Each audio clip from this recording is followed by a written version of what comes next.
Hello and welcome to this semester's last show of WEBN Sports. I'm Kyler Myra. And I'm Kira Lancia. Let's get right into it.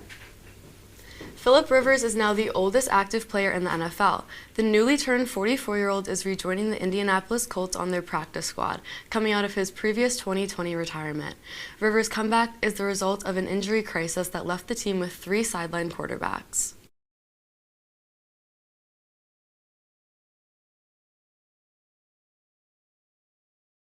The New York Knicks will take on the Toronto Raptors at 8:30, concluding the quarterfinals matchups for the East.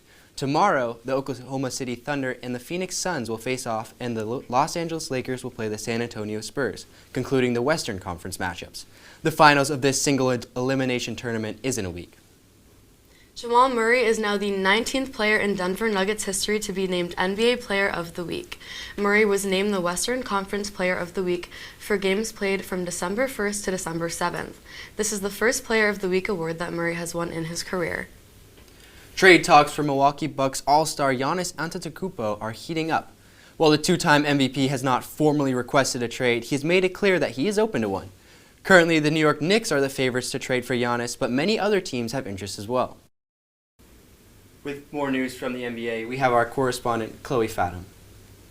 Thank you so much, Kyler.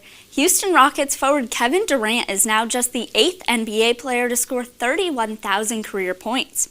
Durant hit this milestone in the first quarter on Friday's win over the Phoenix Suns. He joins LeBron James, Kareem Abdul-Jabbar, Karl Malone, Kobe Bryant, Michael Jordan, Dirk Nowitzki, and Wilt Chamberlain. Celtics forward Jordan Walsh has made NBA history after hitting 18 for 19 field goals during his last 3 games. This marks the first time in NBA history that any player in a non-center position has scored 45-plus points while shooting 90% or better over a 3-game span. Walsh has had a 94% shooting average over the last 3 games. LA Clippers guard James Harden entered the NBA's top 10 all-time scorers list on Saturday, surpassing former NBA forward Carmelo Anthony. Harden ended Saturday's game with 34 points, bringing his career total to 28,303. He now trails Shaquille O'Neal by 307 points for number 9. Harden is only one of 3 guards in the top 10, joining Kobe Bryant and Michael Jordan. That's all I have for the NBA. Back to you guys at the desk. We're going to take a quick break, but coming up, we'll have news from all around the NFL, so stay tuned. When you've made the right decision, it's the feeling you get in your gut. The one that tells you what's right or wrong. It's the one that says, sure, I can have a drink. Or the feeling that says, okay, I've been drinking. Now what?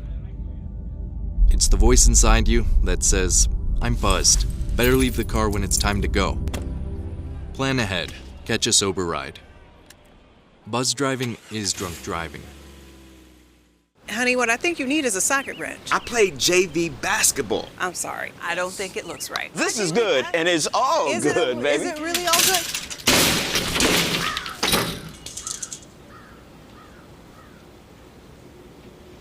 If you love me enough to routinely test your handyman skills, not to mention the strength of your marriage, then of course you'll visit nhtsa.gov/the-right-seat to make sure I'm in the right car seat. I'm gonna call my dad.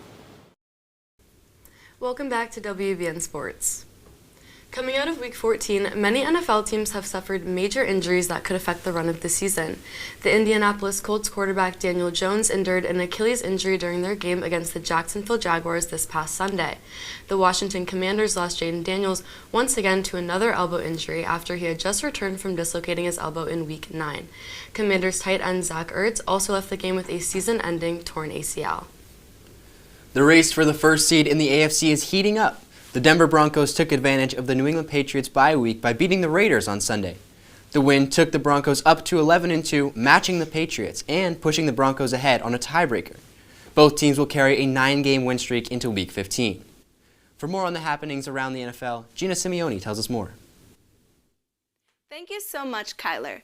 Drake May is in second place to win this year's MVP going into Week 15. Entering the Patriots' Week 14 bye, May led the league in passer rating, completion, percentage, and passing yards. The Pats are rolling into the playoffs, but their last place schedule has brought doubt to New England. The Patriots take on the Bills at Gillette Stadium for an AFC East rematch. The Kansas City Chiefs lost to the Houston Texans this past Sunday 20-10. The Chiefs have struggled this season and are on the verge of not making the playoffs for the first time in Patrick Mahomes' career. In order to make the playoffs, the Chiefs would have to win 4 straight games. The Chiefs face the Chargers this Sunday. That's all I have for the NFL. Back to you guys at the desk. The number 1 ranked Ohio State Buckeyes took on the number 2 ranked Indiana Hoosiers in the Big Ten Football Championship. The two undefeated teams played a tight defensive battle, but the underdog Hoosiers ended up on top 13-10. The win for the Hoosiers moves them to the number 1 seed for the college football playoffs, while the Buckeyes dropped to number 2.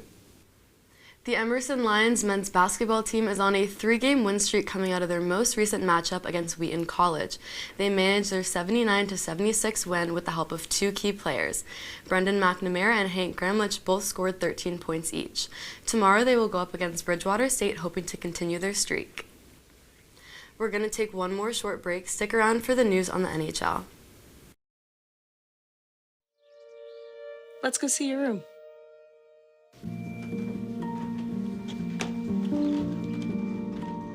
What do you think? We kept it a little spare, so you can decorate it how you like.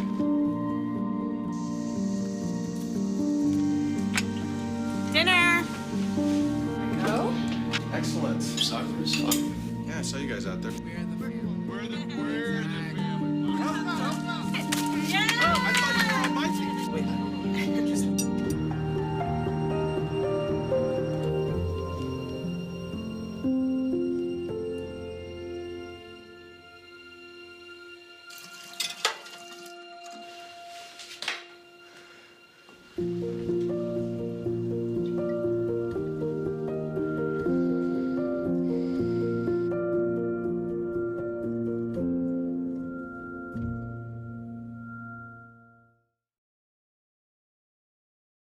For the first time to Afghanistan in 2003. At 4 in the morning, my phone rang. They said, "I regret to inform you that your husband was wounded in action." Victor sustained a moderate traumatic brain injury. I was doing school full-time, and I was also then caring for Victor.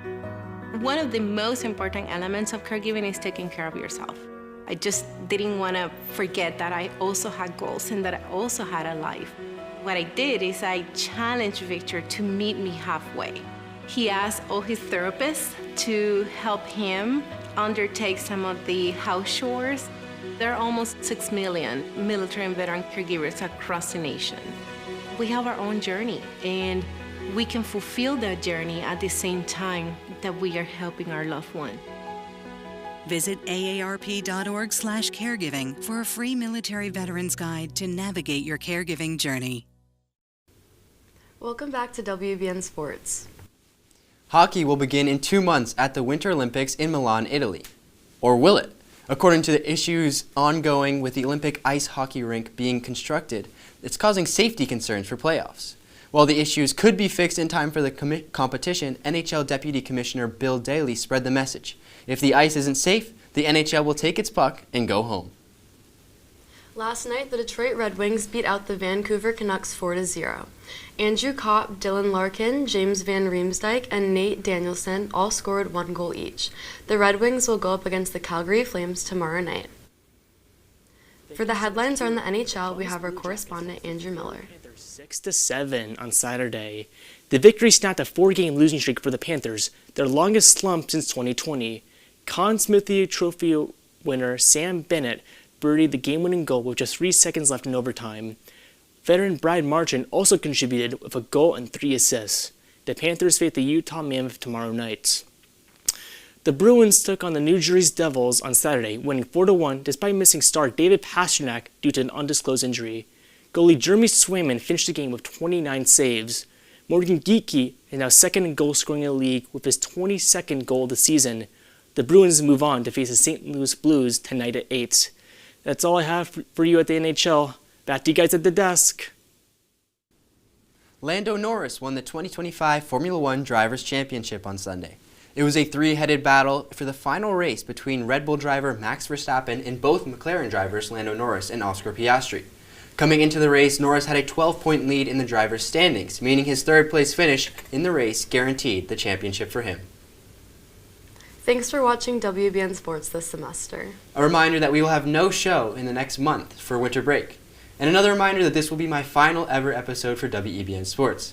A massive thank you to the leadership team and our advisor, Angela Anderson O'Connelly, for the last 3.5 years. It's been amazing to executive produce, host, and travel to cover events like spring training, the Super Bowl, and more. So for one last time on WEBN Sports, I'm Kyler Myra. Have a wonderful night.